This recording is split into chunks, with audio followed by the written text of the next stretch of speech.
Welcome back to Fox News Primetime. We've obtained new images out of Chicago from over the weekend. Please be advised, some may find what we're about to show you graphic.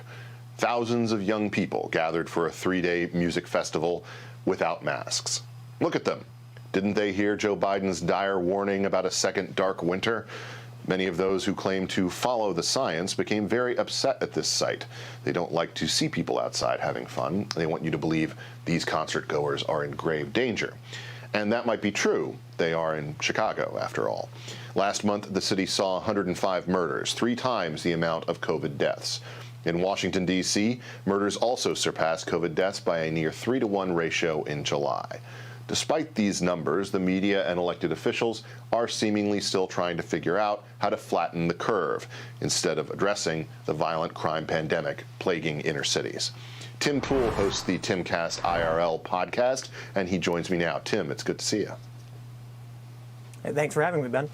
You know, this level of hypocrisy that we see from the leaders of America's inner cities, it's audacious in a way that I really have. I mean, it's like nothing I've seen before. It's as if they imagine that the American people are just too stupid to pay any attention to the level of hypocrisy and the level of government's failure to address the problems that are clearly impacting our communities. What do you think's going on here?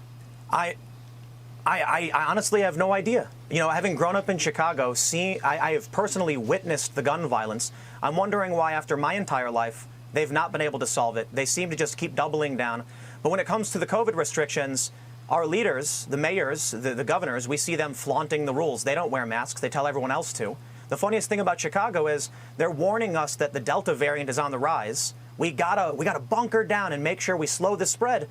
But only after we can make tens of millions from our big rock concerts. At the same time, they come out and tell us that all of the Black Lives Matter protests weren't spreading COVID, and all the right-wing lockdown protests were.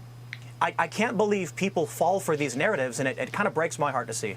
Well, it really is frustrating on a number of different levels, but for me in particular, I mean, I know people who've experienced all manner of different criminal situations in Washington, D.C. that took hours to get responses. I'm sure that you saw that footage. And in fact, I know you talked about it on your podcast recently from the D.C. police chief, talking about how far behind he is when it comes to the level of manpower that he needs in order to maintain a safe city. That, to me, seems to be a scandal that everyone should be talking about, and instead we're just debating about whether you need to wear a mask and what the penalties should be if you don't. It's a perfect scapegoat. It's a perfect excuse, a perfect distraction. There's so many places in our country that have had escalating crime and violence, especially over the past year. We've had untold riots and violence and political terror on small businesses. And then as soon as the bad news comes that could negatively impact their political world, the Democratic Party, all of a sudden they got to shift everything back to the argument about the pandemic. And they've got allies in media who allow them to do it. They don't challenge them on these things very often, if at all. And often they translate on their behalf and explain what they're really doing and why. My favorite is this study. It came out of Colorado, I believe, one of the universities, showing that actually the Black Lives Matter protests may have reduced the spread of COVID.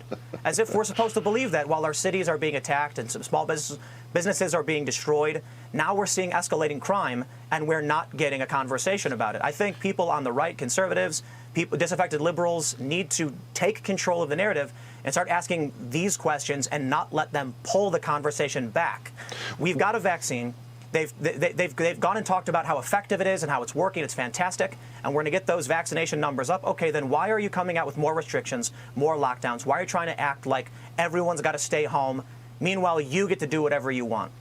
Tim, you are someone who has been at the front end of media innovation over the past several years. You've created really an alternate way for people to get some of this information that is never really talked about within the dominant forces of corporate media. It seems to me that you and people like you have a critical role in shifting this conversation to what really matters. What are some of the ways that people who may not have your platform, but who want to try to shift that narrative, as you say, how can they get involved? How can they share information that cuts across and actually highlights the things that matter, as opposed to going on with this corporate narrative? Well, it's hard because we've got the issue of big tech censorship.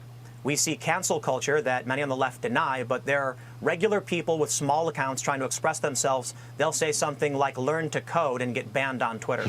But I really do think you need a critical mass of people stepping up and expressing themselves, and I understand it's very difficult.